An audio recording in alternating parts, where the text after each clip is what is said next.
guys, welcome back to my channel. This is the episode number 22. So let's get start. So last scene में हमने देखा था कि जो सुजन के फादर है वो मर जाते हैं। बाद जैनिंग को उस सुजन की मदर जो है वो अपना रिलेशन वगैरह सब तोड़ लेती है, जिसकी पता कि दिखाया जाता है। सासा जो है वो जिन के पास आती है और जैनिंग के बारे में पूछती है, जहाँ पे जिन जो है वो खुद ही किसी और को प्रपोज करने में लगा हुआ था।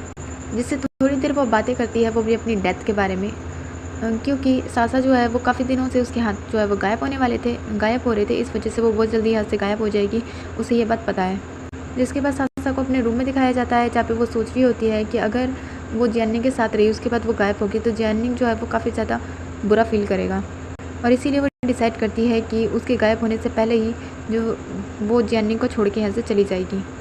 एंड हमें दिखाया जाता है नेक्स्ट डे जो प्रिंसेस है वो जैनिंग के पास आती है और अपना लव को कन्फेस करती है, लेकिन जो जैनिंग है वो कहता है कि मैं किसी और से प्यार करूँगा, जिस पर प्रिंसेस समझ जाती है कि वो सासा है। इसी वजह से वो जैनिंग को कुछ भी नहीं कह पाती और उससे विशेस दे के वहाँ से जाने लगती है, और उसे कहती है कि वो बस अपनी फीलिंग कन्फेस कर रही थी, लेकिन वो उसे कभी भी परेशान नहीं करेगी। जिसके बाद जो प्रिंसेस है वो यहाँ से चली जाती है, तभी वहाँ पे जिन आता है जो जैनिंग से कहता है कि क्या एक और लड़की का दिल टूट गया, लेकिन इस बार जिस लड़की का दिल आपने तोड़ा है वो कोई मामूली लड़की नहीं है, वो प्रिंसेस है। और यहाँ पे सुजन को दिखाया जाता है जो अपने सर्वेंट से बात कर रहा होता है, वो भी सुजन के फादर की मर्डर को लेके। एंड वो सोच रहा होता है कि आखिर इतनी आसानी से वो कैसे मर गए, जिसके बारे में उन्हें कुछ भी पता तक नहीं चला। और इसी बारे में दोनों बातें करके डिसाइड करते हैं जैनिंग के पास जाने की। जिसके बाद एक जगह का सीन दिखाया जाता है जहाँ पर कुछ बच्चे जो है वो बर्थडेज में म्यूज़िक सीख रहे थे। एंड वहाँ पे एक पर्सन जो है वो उन्हें डांट कर सारी रूल्स वगैरह समझा रहा होता है, जिसे जैनिंग और सुजिन दोनों देखते हैं। जहाँ पे सुजिन उसको तो कंपटीशन के लिए बोलने आया था और कह रहा था कि वो उससे जीत के रहेगा चाहे कुछ भी हो जाए, लेकिन जैनिंग यहाँ पे उससे काफ़ी अच्छे से बात करता है, जिस वजह से फाइनली इन दोनों की बीच की प्रॉब्लम जो है वो सॉल्व हो चुकी होती है। और कंपटीशन से अलावा ये दोनों थोड़े से नॉर्मल तरीके से रहते हैं, और साथ में जैनिंग इनको यहाँ का लीडर भी बना देता है और कहता है कि हम कंपटीशन में मिलेंगे। जिसके बाद वो यहाँ से चला जाता है। जिसके बाद हमें प्रिंसेस को दिखाया जाता है जिससे मिलने के लिए सासा आई होती है, एंड वो उससे टी वगैरह के लिए लेके जाती है ताकि वो उससे कुछ बातें कर सके, जिस बात को प्रिंसेस भी समझ रही होती है। और इन दोनों को रात के टाइम में फेस्टिवल एंजॉय करते हुए दिखाया जाता है, जहाँ पे एक कैरेज में बैठकर बाहर के नज़ारे वगैरह देख रही थी। एंड यहाँ पे सासा जो है वो प्रिंसेस से जैनिंग के साथ रहकर उससे शादी करने की बोलती है, और कहती है कि मुझे पता है कि आप जैनिंग को काफ़ी ज़्यादा पसंद करते हो और मुझे लगता है कि जैनिंग एक अच्छा हस्बैंड बनेगा, इसलिए आपको उससे शादी लेनी चाहिए। जिस पे प्रिंसेस जो है वो बताती है कि जैनिंग जो है वो तुम्हें बहुत ज़्यादा पसंद करता है, लेकिन जो सासा है वो बहाने बना रही होती है क्योंकि वह जैनिंग के साथ नहीं रह सकती। और इस बात पे थोड़ी बहुत इन दोनों की बातें होती हैं, जहाँ पे ये दोनों आपस में काफ़ी सारी इमोशनल बातें करती हैं, क्योंकि दोनों ही जैनिंग से काफ़ी ज़्यादा प्यार करती है और उसके लिए कुछ भी कर सकती है। और अभी तक जैनिंग की बहुत ज़्यादा हेल्प की है प्रिंसेस ने, यहाँ तक कि उसे जेल से निकलवाने में भी। एंड यहाँ पे जैनिंग को दिखाया जाता है जो किसी चीज़ के बारे में सोच रहा होता है, एंड जिन उसे बताता है कि बाहर काफ़ी अच्छा खासा माहौल चल रहा है, क्योंकि आज यहाँ पे कोई फेस्टिवल है जिसे ये लोग एंजॉय कर रहे हैं। जिसके बाद सासा को अकेले में बैठ के दिखाया जाता है, जहाँ पे वो सारी प्रिंसेस की बातों को याद कर रही थी कि वो भी जैनिंग से प्यार करती है, लेकिन जैनिंग उससे प्यार करता है, इस वजह से वो उसके साथ नहीं रह सकती। एंड सासा खुद जैनिंग के साथ नहीं रह सकती क्योंकि वो गायब होने वाली है और वो जैनिंग को दुखी नहीं देख सकती। जिसके बाद नेक्स्ट डे जैनिंग को दिखाया जाता है जो कि काइट वगैरह उड़ा रहा होता है, एंड उसके आसपास बहुत सारी लड़कियां होती हैं जो उसे देख देख के इंप्रेस हो रही होती है, क्योंकि स्टार्टिंग की में ही बताया गया था कि जैनिंग जो है वो यहाँ का सबसे हैंडसम मैन है और इसके पीछे सारी लड़कियां पागल है। लेकिन जैनिंग जो है वो यहाँ पे सासा का वेट कर रहा होता है, एंड सासा वहाँ पे होती भी है जो उसे दूर से देख रही होती है, लेकिन उसे देख के काफ़ी सैड फील करती है कि उसको इस तरह से छोड़ने के लिए वो काफ़ी ज़्यादा बुरा फील कर रही है, लेकिन वो फिर भी उसे बिना कुछ बताए हुए वहाँ से चली जाती है। जैनिंग जो है वो उसके चेंज बिहेवियर को नोटिस करता है और उसको जाता हुआ देख के उसे काफ़ी सैड फील होता है। जिसके बाद सासा और उसकी सर्वेंट को दिखाया जाता है जो अलग से एक जगह आ चुके होते हैं, वो भी उन्हें बताए बिना। और यहाँ जैनिंग को दिखाया जाता है जो पागलों की तरह हर एक इंसान से हर एक होटल में जाके सासा के बारे में पूछ रहा होता है, लेकिन उसे किसी भी इंसान से किसी चीज़ के बारे में पता नहीं चलता। एंड यहाँ पे सासा से उसकी सर्वेंट पूछ रही होती है कि अगर अब उसे बिना बताए कैसे आ गई यहाँ पे। एंड सासा काफ़ी ज़्यादा इमोशनली रो के बता रही होती है कि वह जैनिंग को बिल्कुल भी दुखी नहीं देखना चाहती।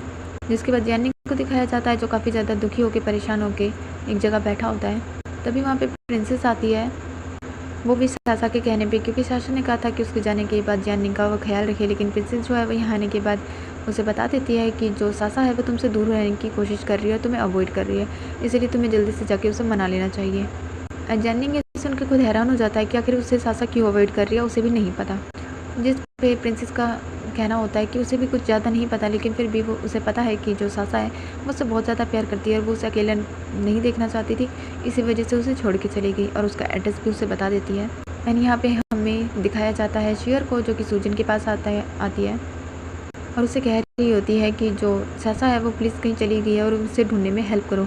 लेकिन सूजन जो है वो अपनी मदर के साथ होता है और उसकी मदर उस पर काफ़ी ज़्यादा गुस्सा कर रही होती है कि जैनी की वजह से ही उसके फादर की डेथ हो गई और अब वो उसी के पास जा रहा है और वो कहीं नहीं जाएगा और ना ही उस लड़की के साथ रहेगा। जिस पे सूजन जो है वो काफ़ी ज़्यादा अपनी मदर को समझाने की कोशिश करता है, लेकिन उसकी मदर नहीं मानती। यहाँ तक कि उसे थप्पड़ भी मार देती है कि वो किसी भी हालत में जैनिंग के साथ नहीं रह सकता, चाहे कुछ भी हो जाए। मैं उस जैनिंग को कभी माफ़ नहीं करूँगी क्योंकि उसकी वजह से मेरे हस्बैंड की डेथ हुई थी। जिस बात पे सूजन जो है वो अपनी मदर को उन सभी लड़कियों की ग्रेव पे ले आता है जो कि म्यूजिशियंस थी और सूजन के फादर ने उन्हें जान से मार दिया था। एंड सूजन अपनी मदर को बताता है कि इन सभी को मारने में हमारे फादर का हाथ था।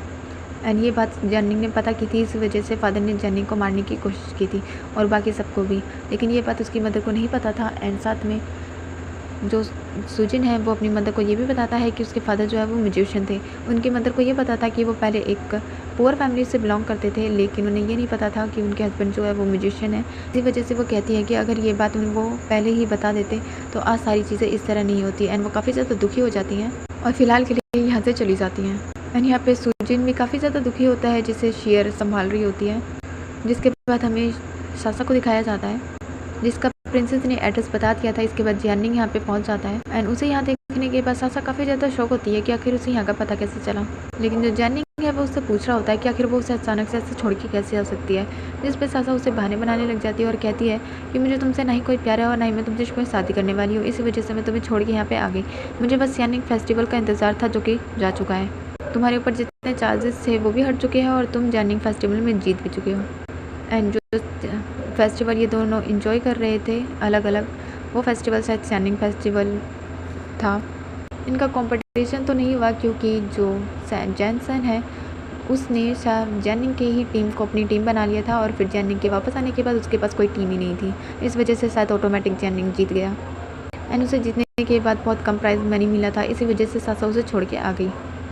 ऐसा सब सासा ने बोला है। जिसके बाद जैनिंग जो है वो उसे कहता है कि ऐसा नहीं हो सकता, वो बिलीव ही नहीं कर सकता कि उसने सिर्फ उसे पैसे के लिए छोड़ दिया। जिस पे सासा उससे कहती है कि ये सारा कुछ स्टार्टिंग से ही उसका प्लान था, वो बस तुम्हारे करीब इसीलिए आ रही थी ताकि फेस्टिवल में जीतने के बाद उनसे काफ़ी सारे पैसे मिल सके, लेकिन वो तो हुआ ही नहीं। इसी वजह से वो छोड़ के आ गई ताकि वो शांति से रह सके। एंड जैनिंग उसे बोल रहा होता है कि प्लीज़ वो उसके पास वापस आ जाए, लेकिन सासा उसे बिना देखे ही उसे यहाँ से जाने के लिए बोल देती है। लेकिन जो जैनिंग है वो पीछे से आके उसे गले लगा लेता है एंड उसे मना करता है कि वो प्लीज़ उसे छोड़ के ना जाए। एंड वो दोनों ही काफ़ी ज़्यादा इमोशनली रो रहे होते हैं और इसी पॉइंट पे हो जाता है ये वाला एपिसोड ओवर।